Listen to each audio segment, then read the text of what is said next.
chapter 3. We'll pick up where we left off last week. And last week we watched as Ruth paid Boaz a surprise visit on the threshing floor. He woke up because she kind of lifted the garment off his robe up a little bit, caught the wind, woke him up. He was startled. She ends up saying to him, please spread your garment or your wings over me, in other words, to be my redeemer. And it was a customary way for that culture, and that Ruth was really being clear by saying that she wanted to marry Boaz. And he responded by saying, may you be blessed by the Lord, my daughter. He wasn't offended by her directness. He was flattered and pleased by it. He was thankful that she didn't go after any of those young bucks that she could have, or gold dig anywhere, although the word gold digger is never in the Bible anywhere. So we notice that Ruth really is no longer seen as this simple young woman from Moab. She is now qualified to marry Boaz. And really it seems like they make a great match. But just as we were hearing the faint sounds of wedding chimes in the air, there seemed to be a glitch in the wedding plans, because Boaz is a noble man. He's a man that's going to do what's right. And he is aware that there is an unnamed relative that is closer in kinship, for the kinship relationship, to Elimelech than Boaz. So he has a prior right to serve as her kinsman redeemer, that Hebrew word we use, goel. So in Israelite custom, this duty fell upon the closest male relative, and if he waived his right to be the kinsman redeemer, then the next up to bat, which was Boaz. But we are not there yet. Boaz wants to give this man his proper due, and he injects one further point of suspense into the story. Just as we're getting ready to breathe a sigh of relief, and we wonder if they're ever going to get back together, that kind of threw things off a bit. But yet Boaz is wanting to do what God wants him to do. He trusts in God's providence. So Ruth stayed over the night, not in the way in the 21st century someone would say they stayed over. Nothing wrong went on, and we believe probably Boaz wanted to first of all protect her and not have her roaming around at night in a place that wouldn't be safe. He also wanted to protect her from people that would start rumors about her. And also we see the next morning that he loads her up with a lot of barley, and he's taking care of their physical needs. So now we're getting to verse 16 of chapter 4. And when she came to her mother-in-law, remember Naomi's been pacing the floor wondering what's going on. And when Ruth came to her mother-in-law, she said, how did you fare, my daughter? Or how did it go, my daughter? Are you Mrs. Boaz? And then I love what the author does here, he kind of telescopes it. Then she told her all that the man had done for her. He saves us no repeating of what Ruth told Naomi. He just allows us to focus our attention on really the only thing that we're concerned about with Boaz here. And yet, he contributes, the writer of Ruth, to something that we didn't know last week in verse 17. Boaz evidently said to Ruth, these 6 measures of barley he gave to me. We knew that. For, he said to me, you must not go back empty-handed to your mother-in-law. Well, that's nice. But there's, in the scripture, so often there's the meaning that's here, and then there's a meaning here. And there is a deeper meaning, at least in what the author's doing, and I believe Boaz knows, in a sense, what he's doing here as well.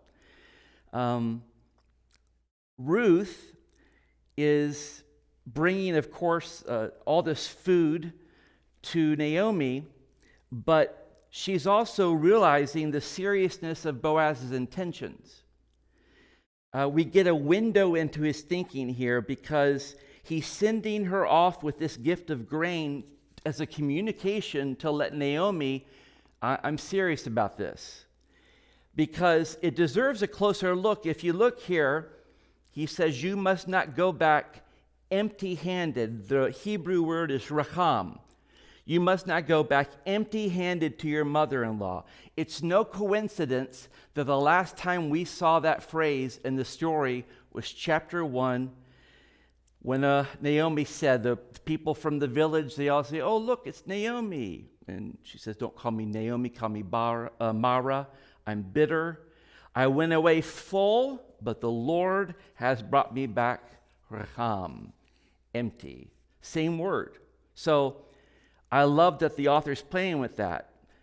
Boaz doesn't want her to have emptiness. And then when we see Naomi talking about empty, what kinds of emptiness is she talking about? There's more than one kind of empty at the beginning of the story. What would be one of the kinds of emptiness that she has?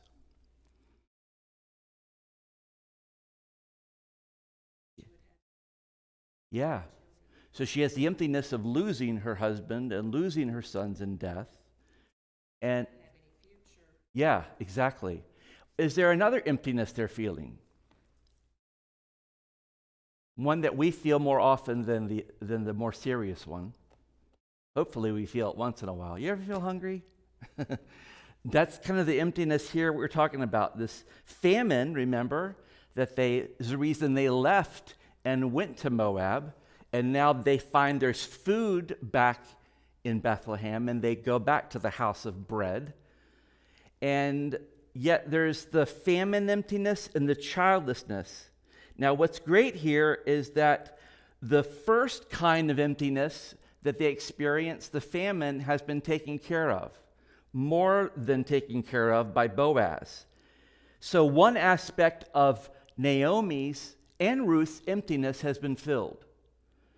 Now there's the second one, which is more difficult to come by, the childlessness. The gift of grain, I think, by Boaz is meant to send a signal to Naomi that this is a down payment on the final ending of your second emptiness. As one writer put it so well, the seed to fill the stomach was promise of the seed to fill the womb. That takes a little while to chew on that one, no pun intended. The seed to fill the stomach, he gave her the seed and the food, was promise of the seed to fill the womb. So think about what Ruth is hearing in all this. She's hearing her mother-in-law lament early on in the story that the Lord has brought her back empty. Now she hears Boaz say, you're not going to go back empty-handed to your mother-in-law. Hopefully Ruth is saying this to Naomi in kind of a spirit of, see, God's taking care of us. Our God, her new God, we're not empty-handed. We have this food, and hopefully there's more that's going to take care of our bigger issues. So look at Naomi's response to Ruth. It seems that she knows full well what Boaz meant in sending this gift along to her. Look at verse 18. She replied, wait, my daughter, until you learn how the matter turns out. She says to Ruth, sit tight. Ruth is being encouraged really not just to wait on Boaz, but ultimately to wait on God.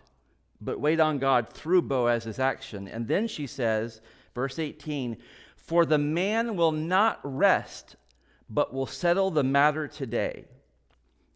She's not a prophetess, but she believes Boaz is such a man of his word and such a man of integrity and initiative that this is going to be dealt with today. That's pretty good. He's a mover and a shaker. So I think Naomi can say this because Boaz is driven by a dual desire. They're not conflicting desires, but his first desire is to fulfill his obligations as the Goel, as the kinsman redeemer. But he also has a desire to have Ruth as his wife. So he's moving things along. And it's clear that Naomi continues to be confident in Boaz. She's probably more confident in him than she was when she sent Ruth off to that threshing floor. Now, this is fascinating to me. I don't know why, but it is. From this point on, we never hear the voices of Ruth or Naomi in the story again. Their speaking parts, if they were in a play, end at this point, where each has done whatever she can to assure good futures for each other. And the first words of Naomi and Ruth were focused on the welfare of each other, so also their words in this final exchange have lifted up the same focus, their care for each other.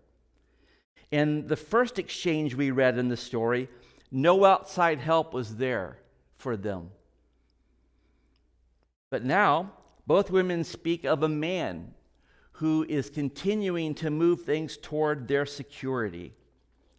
Their future lies in the hands of this man, but ultimately, we know, again, our word providence, their future lies in the hands of God, and they knew that. So the scene, if we were watching the play, the curtain would drop, we'd hear rustling in the background, maybe even an intermission, who knows, because they're changing the scene. I remember being in plays in junior high and high school, and we would have this group from Greenville, actually, called the Academy of Arts. They're still around. The founder was Nicky Shavers.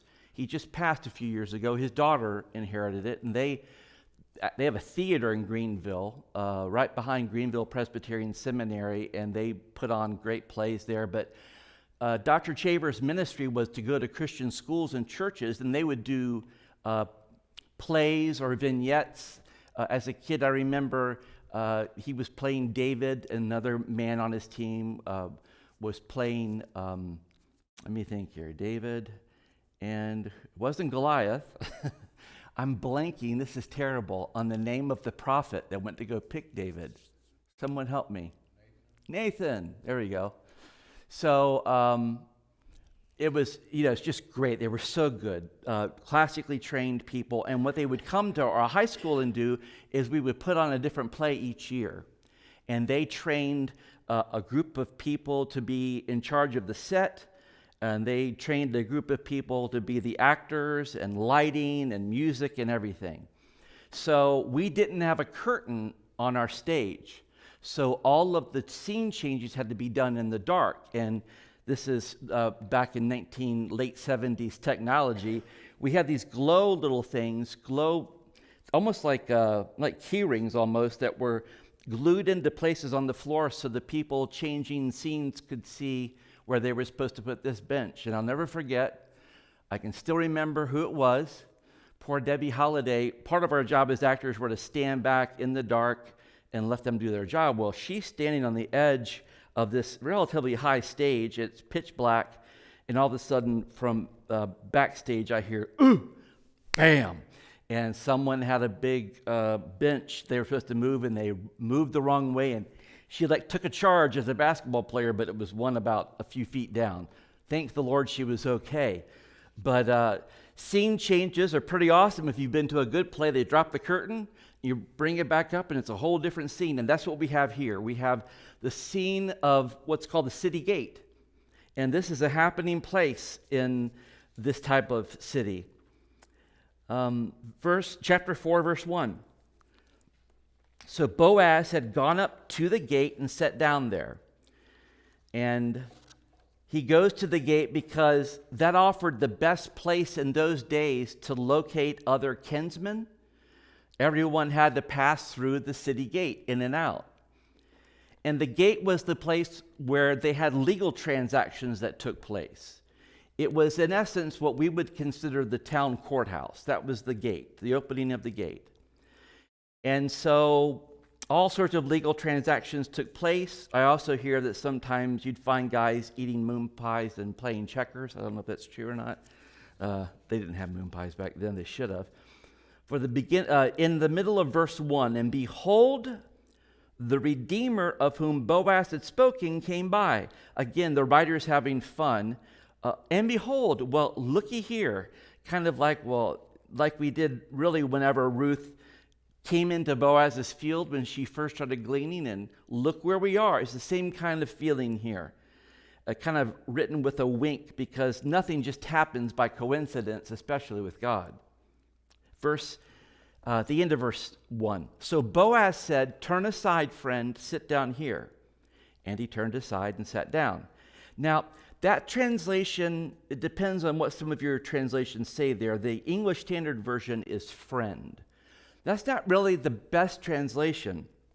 The author uses a Hebrew phrase which can best be translated into English, basically so-and-so.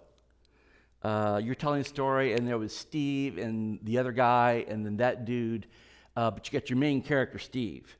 Well, for some reason, Boaz, the writer is referring to this other redeemer as so-and-so. And it's for a purpose, as we'll see. So he sits down, and it's not that Boaz didn't know his name. Everyone knew each other back then. So Boaz, who knows the name of this fellow citizen in a town as small as Bethlehem, it still is the reference of so-and-so. Scholars believe that the narrator here is doing this on purpose to underscore, among other things, the namelessness of this man in order for us right away to not have the best impression of him. And you'll see that in a minute why.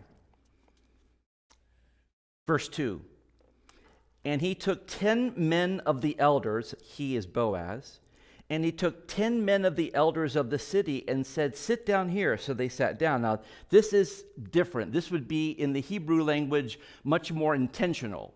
He wasn't just waiting, okay, elder one's coming. Do you never know elder two's coming through? He's about 30 minutes back. Elder two.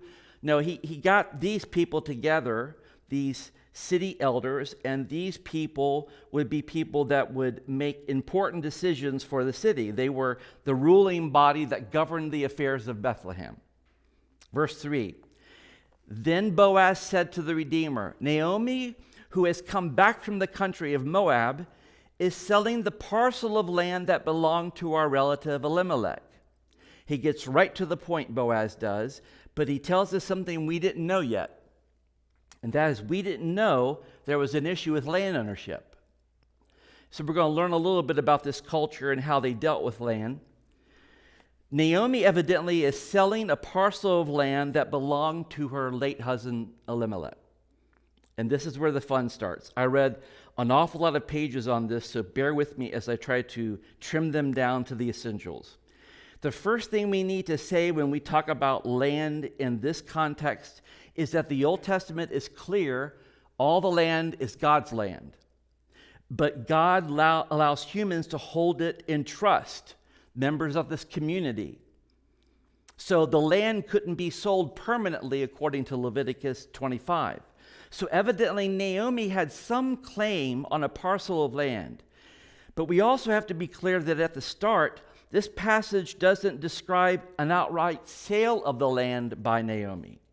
Instead, it refers, I think, to a transaction which may have taken place right before her husband left and went to Moab. We just don't know. But it seems that bottom line, Naomi is surrendering her right to rather than selling this land. She probably inherited rights to the field, and that came through Elimelech. So this field is now in the possession of someone else. Naomi has, according to the law, the right to buy back what was sold, but there's a problem. And we all can probably connect with her on this. She doesn't have the cash. She doesn't have the money to do so. So Naomi is selling her right to repurchase. And what she needs is somebody that can step up for her, a redeemer, a goel, and pay to keep that parcel of land in the family. Naomi is, through Boaz, calling out this nearer redeemer, Mr. So-and-so, to repurchase the field from its its present possessor. So the bottom line is Naomi has to surrender her rights to enjoy the use of the land. She is surrendering her rights to profit from the land. So Boaz calls on this nearer redeemer to accept these rights and to redeem the field, that is, repurchase it from this unnamed third party to whom, since it stands now in redemption. Elimelech must have again sold it probably on his way to Moab. Verse 4, So I thought, Boaz speaking, I thought I would tell you of it and say, buy it in the presence of those sitting here and in the presence of the elders of my people. If you will redeem it, redeem it. But if you will not, tell me, that I may know, for there is no one besides you to redeem it. And I come after you, It's fairly certain that this nearer kinsman must have been aware that Naomi was back in town. Again, if you remember back in chapter 1, it seemed like the phrase that was used is the whole town was stirred because of them. It said, it's obvious, here they come. This wasn't a bustling, huge city. Naomi's come back. And so Mr. So-and-so, that's the problem. He's the nearest kinsman redeemer, and what has he done since they came back to town to help these two widows? Nothing. He has done nothing. He has not acted in their interest at all. But, he says in verse 4, I will redeem it. Now, that may have taken Boaz by surprise. Mr. So-and-so is probably smiling at his good fortune here.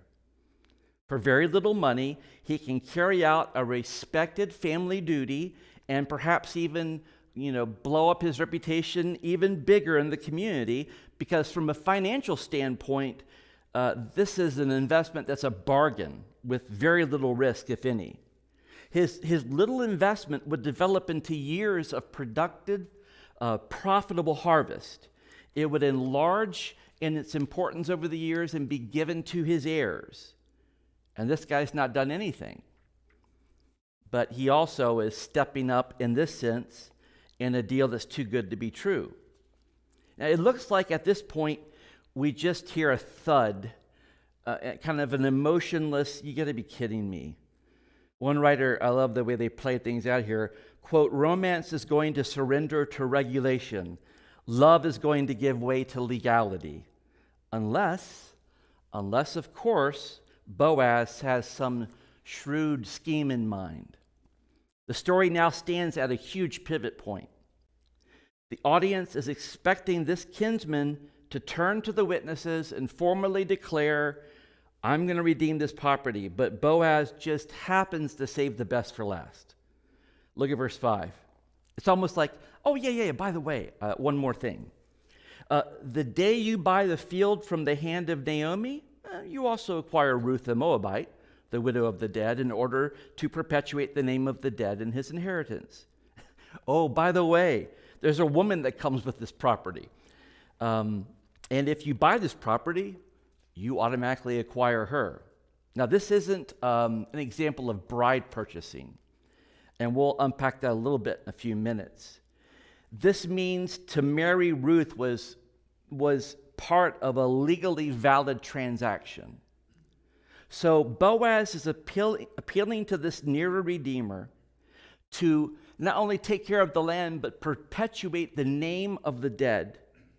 He's appealing here to the letter, not to the letter of the law, but to the spirit. Neither man, Mr. So-and-so and Mr. Boaz, is legally bound to marry Ruth. That's important to know that. She doesn't have to go where either of them don't want her to go. She is not stuck with either of these guys like she's on some sort of a, kind of a bid to the highest bidder. Thank the Lord for Ruth. That's true. So, Boaz is trying to see if this man will, in essence, do the morally right thing. Ethically, he'll be covered if he just takes the land, but how will he be doing morally? Verse 6, then the Redeemer said, he switched gears here, didn't he? I cannot redeem it for myself, lest I impair my own inheritance. Take my right of redemption yourself, for I cannot redeem it. Now, this guy's inheritance was his share in the ancestral land that would be passed on to his heirs. So Mr. So-and-so clearly believes, and maybe he was totally right, that if he takes on this, he's going to impair his own inheritance.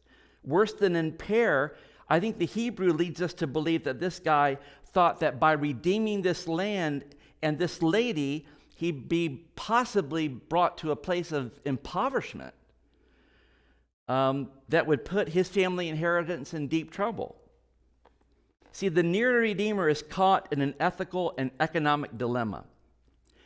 And if you remember, Let's Make a Deal, Monty Hall, most of you do remember that, thank the Lord. You have how many curtains? 3 curtains. Curtain number 1. If he redeems the field and marries Ruth, he will incur the cost of redeeming that field, and that field will eventually become the property of the heir that he must raise for the line of Elimelech, a player to be named later. So in this particular curtain, you think, what's the financial use in doing that? Shelling out all this money for some kid to eventually take it from me. Meanwhile, this child's care and feeding would further drain me of my wealth. He even may have more mouths to feed than just an heir. Ruth may be a fertile myrtle, and there's a whole bunch of babies coming out. So that's curtain number 1. Curtain 2 would be to redeem the field but refuse to marry Ruth. This would have been good business. And you've heard people that do sometimes not so great things say, hey, it was just a business deal, just business. And this would be good business. He can do this legally, but he would be seen by this community as a stingy guy at best. He would not have a good reputation. He would be seen ultimately as a guy who could care less about the plight of this family, which was a big deal back then. Curtain 3. The third option is the one he takes. He's going to give up his rights as Redeemer in both the matter of the field and the woman to Boaz. So now we get a little more of a sense why the narrator calls him Mr. So-and-so. As one author put it, since he refused to restore the name of the dead to his inheritance, he himself has no name. Anonymity implies judgment. This is also likely the reason that Boaz has this meeting at the city gate, as a man like Boaz is a man that's strong in character, and he is going to show, here comes our word again, chesed, this kindness, again, as the law intended, the spirit of the law. Verse 7. Now we get into some interesting things that even the original hearers of this story wouldn't know either. So we're kind of in their shoes, really. Now, this was the custom in former times in Israel concerning redeeming and exchanging. To confirm a transaction, the one drew off his sandal and gave it to the other, and this was the manner of attesting in Israel. So this is a time the author's pointing to when this audience doesn't know about it either. There's no notary public right here. Here's a sandal. Verse 8, so when the Redeemer said to Boaz, buy it for yourself, he drew off his sandal, kind of gave it to Boaz. I hope he got his sandal back. That's just little things they don't tell you. So as surely as Boaz is holding this sandal before his peers, so his hands hold the rights to being the kinsman redeemer. That stage is now set for Boaz to exercise those rights. And the purpose for which Boaz brought this group of men together in town, at the town gate, comes now into formal play. Verse 9. Then Boaz said to the elders and all the people, you are witnesses this day that I have bought from the hand of Naomi all that belonged to Elimelech, and all that belonged to Chilion and to Mahlon. Verse 10, also Ruth the Moabite, the widow of Mahlon, I have bought to be my wife, to perpetuate the name of the dead in his inheritance, that the name of the dead may not be cut off from among his brothers and from the gate of his native place. You are witnesses to this day. So he did it. For Boaz, the heart of the matter wasn't the land, was it? It was Ruth. But now Ruth's double misfortune of being a widow is now over, but she's also now an official what? By marriage, Israelite. And this is huge because as Boaz's wife, she will finally enjoy full membership into the covenant community of Israel. And the first child born to Ruth and Boaz would be Elimelech's family property and keep him and his sons alive in association with it. So the elders have presided over all the proceedings so far to make sure the law is going to be followed. Now this transaction requires attestation. So the elders in the crowd, they notarized it in their way. Verse 11 at the beginning. Then all the people who were at the gate and the elders said, "We are witnesses." But then it becomes more poetic. I don't think the crowd said this in unison, but someone in the crowd gives this beautiful poetic blessing on Boaz and Ruth. Second part of verse 11. May the Lord make the woman who is coming into your house like Rachel and Leah, who together build up the house of Israel. First things first, they're appealing to Yahweh the Lord for this blessing of Ruth. The community is acknowledging that Ruth and Israel share the same God. We go back to what Ruth says, remember, chapter 1, your people shall be my people, your God shall be my God. This is now formalized with the your people part. But then they wish her the same fertility and also importance of, like, in Israelites, like the two biggest names of females you can get. What was the significance of these two ladies, of Rachel and Leah? Yeah, so who was their husband? Jacob. And you remember the story. He sees Rachel, and I was reading the passage today in Genesis. It says she was beautiful in form, beautiful for the eyes, and he was like instantly smitten. And who did he have to kind of get permission to marry this girl? His uncle Laban. Jacob, do you kind of get a sense for what his name means in the Bible? One who grabs the heel. So he was the one, whenever he and his brother were being born, that was holding on to the heel of his brother.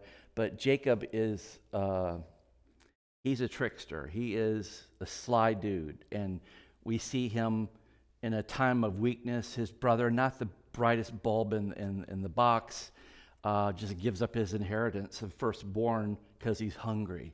That's a good reason to do that. And Jacob fools his father, remember, with the help of whom? His mother. And Esau is a hairy man. Esau is his father's favorite. You see a lot of dysfunction in a lot of these families. I love that the Bible lays it open for us. But Jacob is his mom's favorite. And so she concocts an idea, because the firstborn, who is dying here then? Who is dying? What's the name of their father? Isaac. So Isaac wants, as he's dying, one more last meal cooked by my favorite son, Hunter. His name wasn't Hunter, but his son, the Hunter, and Esau, and he goes out. He wants to receive the blessing. This is huge in this culture, friends, humongous. Jacob's mom, Rebecca, hears this, and she sets in motion a plan. I'll go get animal, kill it, and we're going to make you furry, because Jacob was like me, not much going on here. My son is furry. I don't know where he gets it. It's got to be my wife's side. He did not get that from me. So this guy, Jacob, is trying to fool his dad, and his dad is blind by this point, and he goes in with this beautifully cooked meal. And what does Isaac say? Some things, you feel like Jacob, you smell like Jacob of the field, but what's different here? You don't sound like Jacob. He still eats it, gives him the blessing. So that's what Jacob wanted, was the blessing. And so Esau comes in, poor guy, after really hunting down the animal, after really cooking it. And then they said, when Isaac, the Bible tells us, realized what had happened, what did Isaac start doing? Starts literally shaking. And Esau just implodes with wailing and crying, but also, I'm going to go kill a brother.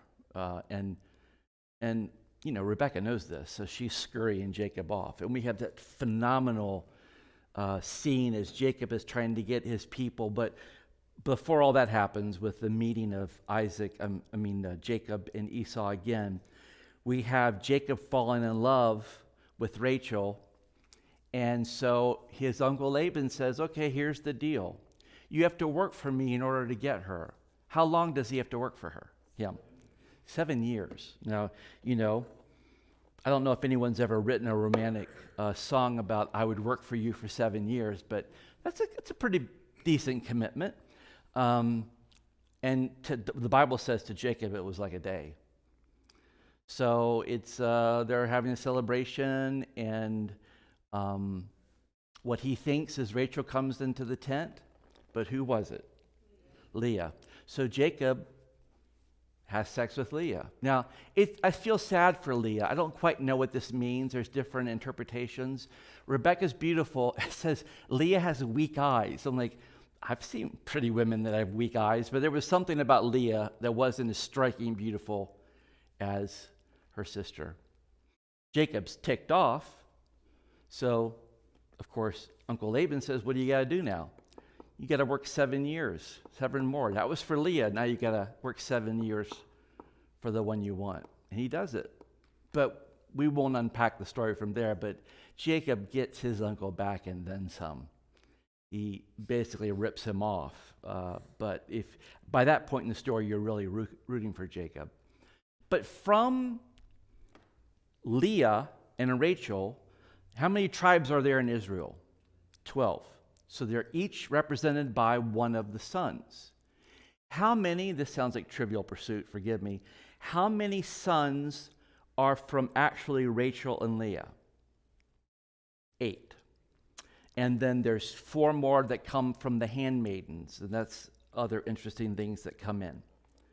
But in the Israelite culture, they are giving the highest blessing they can, both in being fertile, but having the top 12. We want you to be like those women, the matriarchs of our faith. And it sounds, if you're hearing it, that's really nice they said that. Boy, that's nice. But I don't know how many people are like, well, it's going to happen, right? So Ruth is being compared to these great women. And it's interesting that Rachel and Leah's father, Jacob was sent to Rachel and Leah's father precisely so that he wouldn't marry a non-Israelite. So this kind of gets ironic too. Then they say, may you act worthily in Ephrathah and be renowned in Bethlehem. This means may you acquire wealth, and again hints at fertility, make Boaz even more economically prosperous. Why would that be so? How can Ruth make Boaz more prosperous? Is she good with numbers? So you have to go back to like my dad's family, sharecroppers in Alabama. They had 9 kids. One time I saw a picture of my dad's family. I said, "Why? How come none of you are smiling?" He said, "We didn't have anything to smile about." But poor. And by the time each of those kids, especially the boys, got to a certain age, my dad, it was 8th grade, school was not important. Why? He was another hand, a farm hand. So for Ruth, the way that she can help Boaz is have more kids, which is free labor and being more prosperous. That's in essence what they're talking about here. Verse 12, and may your house be like the house of Perez, whom Tamar bore to Judah. They are laying it on thick here. Because of the offspring that the Lord will give you by this young woman. Perez, Tamar, and Judah are pointing us specifically to the genealogy we're going to get to at the end of this book, which is fascinating. But it's here where we learn that Perez is the ancestor of Boaz and ultimately David. And in Genesis 38, we find this incredible story of how Perez was conceived. Do you remember anything about that?